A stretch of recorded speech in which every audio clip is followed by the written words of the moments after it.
Thank you, everybody, for coming to the Aaron Torres Podcast YouTube page. If you could do me a quick favor, see that little subscribe button at the bottom of your screen? Go ahead, click that subscribe button. Really does help our channel grow, our audience grow, and I really do appreciate it more than you know. So click that subscribe button. Appreciate your support. Now, here's the video that you came here for. Today, what is that noise you hear in the background? Yeah, it is the coaching carousel spinning violently out of control. Okay, well, when all these jobs started opening up, UCLA, Virginia Tech, we didn't know where it was going. We thought Florida maybe could open up at some point, but nobody saw Penn State opening up in the manner that it did. And I'll be honest, I mean, even when I got off air on Sunday, I didn't think Brian Kelly was going to get fired. You know, crazy side story, but I was out to lunch, a late lunch with family, celebrating a birthday, kind of monitoring my phone, and you could just feel that thing picking up momentum. By the end of the day on Sunday, Brian Kelly was out at LSU. By the way, how did Brian Kelly spend his first day of being fired with that $53 million buyout? Yeah, he basically showed up at what is the equivalent of a Baton Rouge Chili's. The restaurant is called Superior Grill. Shout out to Talkin' Tigers podcast, who caught Brian Kelly out in the wild. Brian Kelly with that $53 million buyout. I was told he enjoyed a fajita and a beer, but Brian Kelly, he may be done. But the question now becomes, what comes next at LSU? And I think more importantly, what comes next with all of these jobs? And maybe even more important than that, what is next for the guy on this screen right here? If you're listening on podcast, not watching on YouTube, I am talking about Lane Kiffin. And the Lane Kiffin story arc, I know they just did a documentary on him on ESPN. They're going to have to do another 2 or 3 because it is insane to me. This is a guy that was fired by the Oakland Raiders at 32-33, fired on a tarmac at USC. You could argue that's maybe the most famous firing in the history of firings. Now this guy is the belle of the ball in every manner in which a coach can be, right?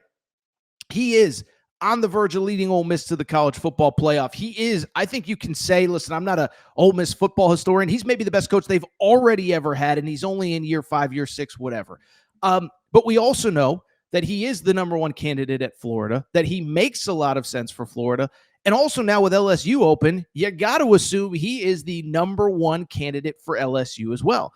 And so the big question becomes, what does Lane Kiffin want? I mean, this is a guy that a decade ago was not wanted, and now you fast forward, and he is the hottest coaching candidate on the market. I was thinking about this. I think it feels pretty comfortable to say that Lane Kiffin will probably be the highest paid coach in college football next year, if not top 2, top 3.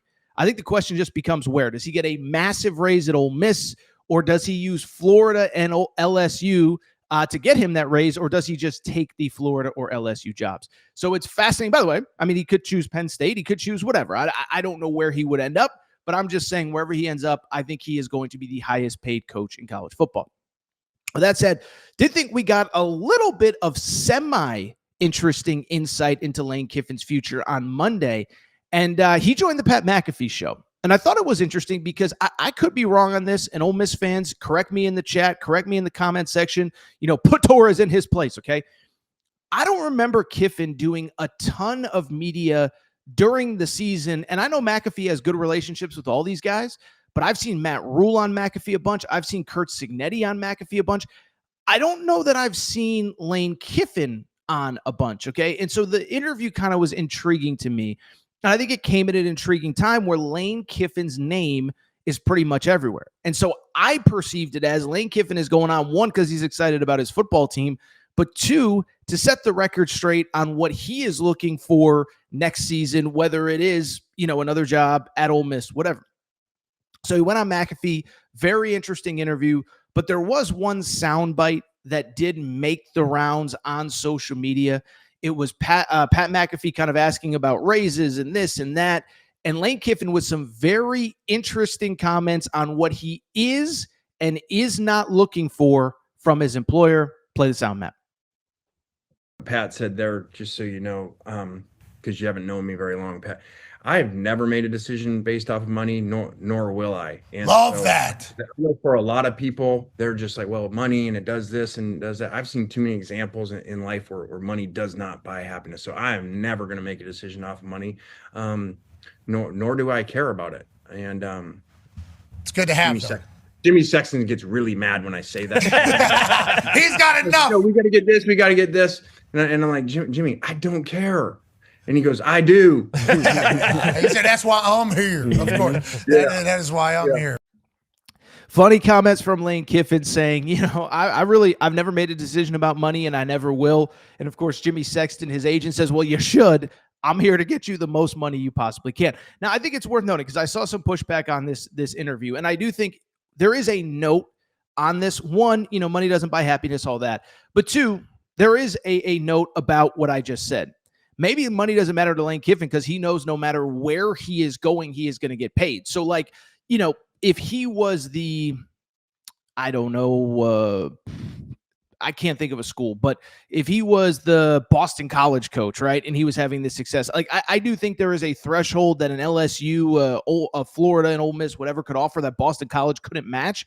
So maybe there is nothing to this because of the fact that he's going to get paid wherever he ends up. But I would actually do the counter. I actually do think this is a significant quote, and I'll tell you why. I think it's a significant quote more because of the context of where it came on the Pat McAfee show on one of the biggest sports media platforms that we have. And when I look at this situation and when I look at Lane Kiffin choosing to do this interview with Pat McAfee, I actually think in a weird way, and maybe I'm crazy, I think this is kind of a positive if you're an Ole Miss fan, okay? Because when you look at Lane Kiffin, listen, here's the bottom line. I was thinking about this, is that when you're a coach and your name is linked in this job market, there's two reasons that you do an interview like this. Now, you could just do it to promote your school, because I know what people are going to push back on. Oh, Torres, you had John Summerall on your show yesterday. It's like, if you listen to the interview, John Summerall is completely focused on going 1-0 this week against UTSA. I don't think he took the interview even though his name is linked to other jobs. I don't think he took the interview. I think he took the interview because he has a chance to make the college football freaking playoff at Tulane, and he wants America to know about his team, okay? But at the same time, I just bring it up for this reason. I do think there are two reasons that a guy like Lane Kiffin would take this interview. One, it is to promote himself for other jobs. Or two, it's to kind of set the record straight that I don't really need promotion and I'm happy with where I'm at. And I think if you're an Ole Miss fan, it's a positive because I think this interview was much more to quiet the noise rather than stir it up. Let me give you kind of a random example, but I think I referenced this the other day. I remember 2021, okay? So that was the year that that was the last coaching carousel that was anything like this. That was the year that, like, week 2, USC fires Clay Helton, LSU fires Ed Orgeron, also Miami, Florida, Oklahoma, Notre Dame all open up in the same year, okay? But what I vividly remember, that year, you're going to laugh, but you know who was the hot group of 5 candidate that season? It was Billy Napier, who at the time was at University of Louisiana. Louisiana Lafayette is what it used to be called. And I remember Billy Napier did no media. Now, in hindsight, it's maybe because he's not very good in front of a microphone and he's kind of boring, but whatever. But I bring it up because I vividly remember that year. All of a sudden, the LSU job opens up in mid to late October, whatever. And all of a sudden, I start hearing Billy Napier on all of these LSU-centric shows that kind of cover LSU, but you can kind of argue they're not LSU-focused, whatever. I remember at the time, like, Jordy Collada was like the big Jordy may still do a show. Jordy was always nice to me, so I'm not trying to be disrespectful. But, like, I remember Jordy Collada did a show at the time, and it was like the big LSU show. All of a sudden, Billy Napier just starts showing up every single week. And it's like, oh, this is pretty clear that he is trying to endear himself to LSU fans and trying to get the LSU job. Now, I didn't get it. He got Florida. Doesn't really matter. But it was clear what he was trying to do. Well, with Lane Kiffin, he doesn't need any promote. He doesn't need to go on Pat McAfee to pitch himself as the next Florida coach or the next LSU coach. It's actually the opposite. He is in complete control of both of those searches, and if he is interested in one or the other or neither, he can dictate that behind the scenes. And so I actually think he took this Pat McAfee interview to maybe quiet the noise a little bit, to kind of say, guys, I got a really good football team, and I'm focused on that, and you guys can talk about whatever you want, but I'm trying to win games and get to the college football playoff. And that kind of actually brings me to my next point, because I have noticed the rest of the media, and I'm not criticizing the rest of the media, but they're starting to catch up on a topic that we started talking about really last week, and then certainly on Sunday's show, is that what might be the biggest hindrance from either LSU getting Lane Kiffin as its next head coach or Florida getting Lane Kiffin as its next head coach? You know what the biggest hindrance is? Ole Miss keeps losing games. And Florida got a gut punch when the LSU job opened, but I think Florida got a bigger gut punch when, guess what? When Ole Miss beat Oklahoma on Saturday. And so when you look at the way this season is shaping up, the biggest hindrance to Lane Kiffin being anything other than the Ole Miss head coach next year is the idea that he could be coaching Ole Miss deep into the winter, well past when the coaching carousel comes to an end. And so to give everybody a little bit of context, everybody's season is going to end Thanksgiving weekend. Thanksgiving's a little late this year. I think it's November 27th, 28th, something like that, whatever. But most team season is going to end that weekend. Then the following weekend is conference championship week. Then right after that is the national signing day for high school players. And then the college football playoff doesn't start until the third weekend in December. So we have conference championship weekend, then a weekend off, then the first round of the college football playoff. And if you get a bye, you don't basically play until January 1st or December 31st, New Year's Eve. And so all of a sudden you start looking at Lane Kiffin, you start looking at Ole Miss, look at the schedule. Them beating Oklahoma, I think kind of unofficially punched a college football playoff ticket for them, because you look at the schedule. They're 7-1 through 8 games right now. Here are their final 4 games. I was holding up 3 fingers if you're watching on YouTube, but here are their final 4 games. Final 4 games. South Carolina at home this weekend. Then you get the Citadel at home this weekend. I'm not super familiar with their 2 deep, but I think Ole Miss will be favored in that game. Then you get Florida at home, interim head coach. Then you get a bye, and you do go to Mississippi State in the Egg Bowl. And the question becomes, if you finish this season with 1 loss or even a second loss, you're still making the college football playoff. So essentially, you are not going to miss the college football play. You would have to go 2-2 against a schedule that is South Carolina at home, Florida at home, Citadel at home, at Mississippi State. You would have to go 2-2 against that schedule to play yourself out of the college football playoff, and that just almost certainly is not happening. And so if it doesn't happen, Lane Kiffin won't be available till the earliest, probably, the third week of December, and then potentially the first week of January. And so all of a sudden you sit there and say, he just might not be available as well.